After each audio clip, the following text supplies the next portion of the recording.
বিশ্বাস করো যে এই বাড়িতে কোনো কিছু অদ্ভুত ঘটেছে? আমি আজকাল রাতে অনেক অদ্ভুত শব্দই শুনি। কি? তুমি কি ভূতভূতের কথা বলছো? এসব সবই মিথ্যে।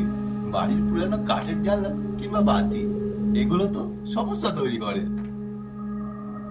কিন্তু আজ রাতে আমি কিছুটা ভয় পেয়েছি।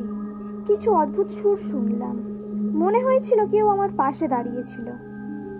তুমি যদি ভয় পাও তবে তোমার কাছে তো কিছুই আসবে না।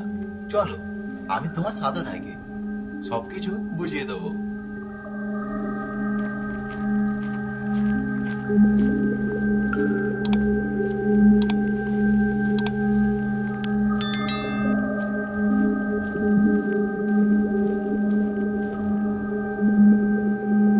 এটা তো অদ্ভুত। এই সিন্দুকটা আমি আগে কখনো দেখিনি। এটা কোনো বড় রহস্যই নয়, শুধু পুরানো।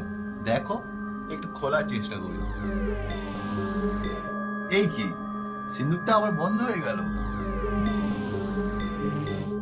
এটা কি? কে সেখানে?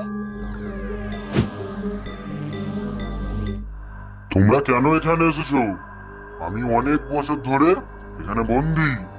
এই বাড়ি একসময় আমার ছিল, কিন্তু সেই সময় আজ আর নেই। এখানে তোমাদের জায়গা নেই। তুমি কে? কেন তুমি এখানে বন্দি? আমি ছিলাম এই বাড়ির পুরনো মালিক। আমি মৃত্যুর পরও এই বাড়িতে ফিরে এসেছি, কিন্তু আমার আত্মার শান্তি পাইনি।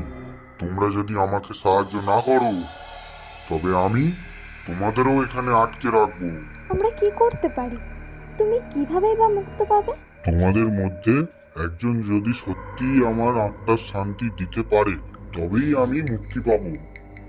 আমাকে এই বাড়ি থেকে মুক্তি দিতেই হবে। আমরা তোমাকে সাহায্য করব। তুমি যদি আমাদের কাছে শান্তি চাও তবে আমরা সেটি দেব। আমরা জানি তোমার আতঙ্ক এবং ভয় তোমার শান্তি ফিরিয়ে দেবে। আমরা তোমার দুঃখ বুঝি, আমরা তোমার আত্মার শান্তি দিতে চাই।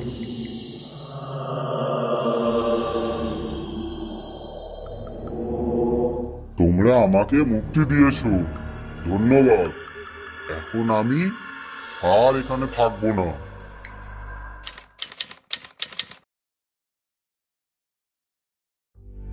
তোমরা কি বুঝতে পারছো আমার গল্পটা আসলেই সত্যি ছিল?